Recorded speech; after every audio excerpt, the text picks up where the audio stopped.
Well, happy Father's Day 2022 to those of you who are fathers.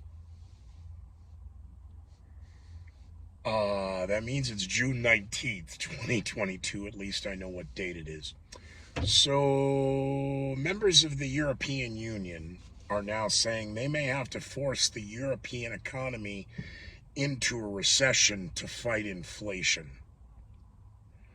You're going to have to force the economy into a recession. I see. Well, that's interesting. After Larry Sumner's today on Meet the Press, I apologize. Yesterday's video, not for the blowjob joke. I didn't tell it right.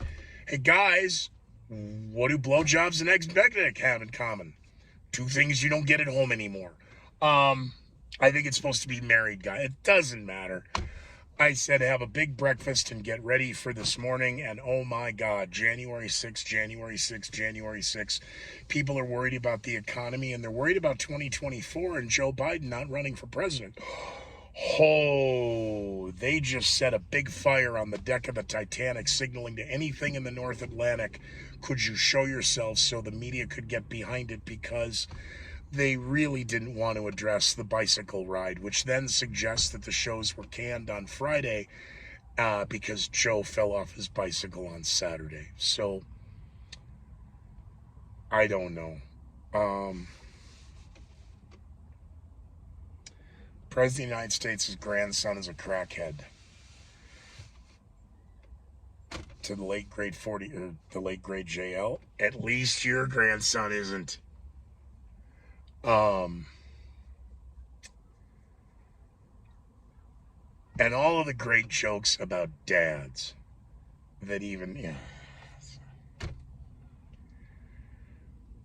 Now, I did, so in honor of Vault 46, I did post a picture of him and I as when I was a little boy, and then him as adult as his gregarious self on both civilian and F&B sides.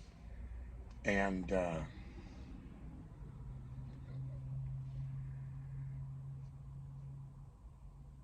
the crimes that sons commit for their fathers. At some point, I will tell the story about my father's funeral. His place of rest. Funeral's a whole nother story. But the photo on the social media today is of myself and Greg Welch. That's the priest that baptized me, gave me my first communion, who confirmed me, and who heard my first confession, and coincidentally my last, who's still alive.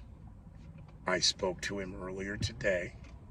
He was enjoying the afternoon, and what is left of his mind is starting to go, and he knows it's starting to go, so he's telling people it's kind of sad, but, and his health. But Greg Welch, Father Welch, is alive and well, and if anybody's responsible for the crime against humanity, it'd be Father Welch. Well, he can't. He's a Jesuit. Of course not. But the secret, the crimes that sons commit for their fathers, and the secrets they have to keep for their father. Again, no parent should have to bury a child. Certainly agree with that. It would kill me to have to bury Sporto or Sabrina. But I don't even know why I just said that. Of course not. They can't die.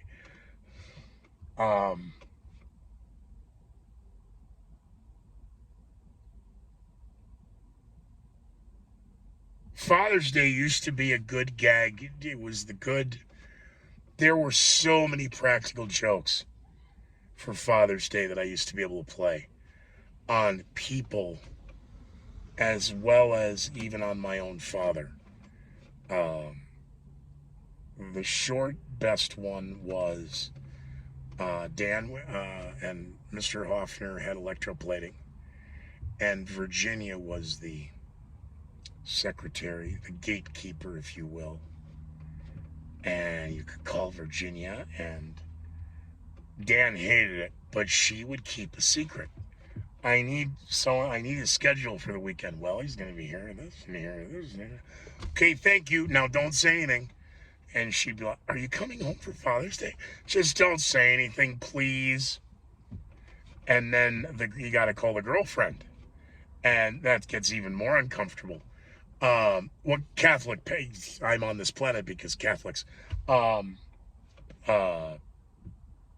split up, and it depends upon who you talk to. Hey, all I need you to do is just leave the back door open. What?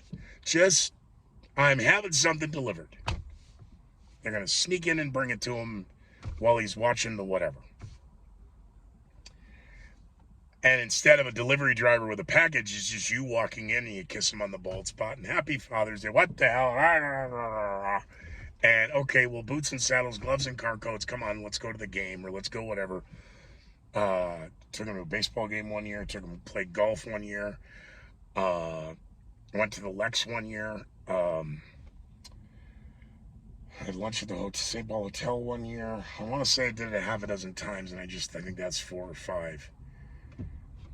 What else did we do? Anyway. Just to do that would cause scandal and, you're really not supposed to. I don't appreciate it. Whatever. Love you too, Dad. Because fast forward the conversation after Gertrude died of what is a good son supposed to do? Well, you honor your father. What about your mother? Your mother's a jackal. We're not discussing her. She has the other 364 days. So I was asked by my biological father, because of an event that took place, another series of events happened, and he says, well, there's a problem. I'm back in, so now you're back in, and you have to do X, Y, Z. I'd really rather not have this conversation. It doesn't matter that you have to have this conversation. So we have a conversation. And the then ensuing what was essentially, I'd have to look when Gert died. It was early 2000s. God, but it might have been late 90s. So forgive. But essentially a 20-year lie, which is a lie because he's been dead a half a dozen years. So, but it was certainly a decade plus, a dozen-year-old lie. They don't talk. They don't see. Now is the family nonsense. But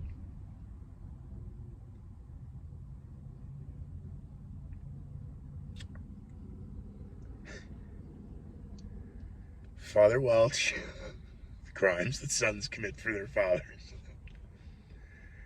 Someday I'm going to tell the story about Fort Snelling. I just really should probably talk to more lawyers before I ever consider opening my mouth about that. And when you understand the story of the family name and the real estate and proximity of Resurrection and Fort Snelling, but it's the lies the family has. Albert R. is buried at blah, blah, blah, blah, blah. No, he's not. He's at Fort Snelling. But some of the stories of Uncle Al were exaggerated by family members, and it begs the question why, when the grandkids know about Uncle Al in a different way from the Christmas Eve stories. And families have a way of sugarcoating and omitting vast portions of history. And in the last 2 weeks, there was a fire out at Fort Snelling, which made me think about it. Because for the class of 2020, from the Marriott in Bloomington, into St. Paul were running past Fort Snelling every day, and not on the Highway 85, on the 494 Highway 5 Fort Road entry or Shepherd or Warner Road entry, but from the Cedar Avenue side, coming back around Minnehaha Falls and whatnot. And that first time we drove by, and Aaron's, he's, what the hell is that? Oh, that's Fort Snelling. What? Well, it's a national cemetery, but it was a historic fort, and this is the Minnesota and the Mississippi, and yada yada yada. We don't have time for a history lesson because nobody knew. Like, there's 14 things, but this is kind of a crime scene right now still, because it had only been a few years, and the guys didn't know when we got off the plane. Come out of Minneapolis International at the airport, come down the escalator, and there's Fort Snelling, and you can see the headstones. Because Rudy, hail the prime, actually, Baron Hot Sparkus, hail Sparky, but my de facto prime. Rudy calls and he says, "Are you okay?" I said, "Well, yeah, I'm fine." Why? He goes, "Well, I knew you were going through the airport, and you okay?" Oh, no, yes. I actually found humor in it for a moment. I didn't say anything because I was with a group of other guys, and they wouldn't have believed me if I told them. Now, fast forward a half a dozen days, and then we get a night to stand down, and that's the Mancini story and everything else, and the tour of St. Paul, and we're in Highland Park. They see the water tower from Minnehaha Falls. What the hell is that? Oh, well, that's how we'll go over there. And going by there, the stop at the one picture where it just, "Scooter, you look like you want." It was me standing at O'Halloran Murphy. So with every one of these buildings I had to drive by that we all agreed I was never supposed to be back here again. What am I doing back here? I'm never coming back here. Physically touch the building, get the energy out, and let's go. And I wouldn't touch O'Halloran and Murphy. Same thing, done at Highland Park, come back down. Didn't take Davern down to 7th and Fort Road to Davern there. Took Highland Parkway to Lexington and 7th Street. Highland Parkway doesn't sound right. Yeah, it does. And Marshall and I had Carboni's al fresco the next night, because the next night is when Marshall and Craig are coming into town that morning. And then I had to pick Marshall up at his hotel because he was staying over on University across from KSTP at that Marriott. Or Hyatt, I forget. We were at Marriott Bloomington. One crew was down at the Hyatt or Marriott at the Nicollet, not the Nicollet Mall, Hennepin Avenue, and the other crew was on University Avenue Northeast, right there. Actually across from the International Brotherhood of Teamsters building, local in St. Paul, Minneapolis, on University Avenue, and just in the shadow of 3415 University Avenue, KSTP.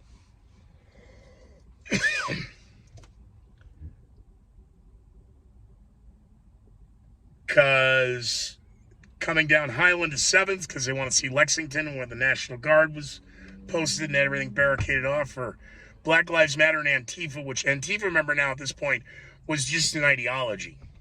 So the National Guard and the tanks and the carrier, that was just all, you don't need all that. What are they doing up at Lock and Dam number 1 and sitting on River Drive? Boy, 740 River Drive is better sealed off than the White House. And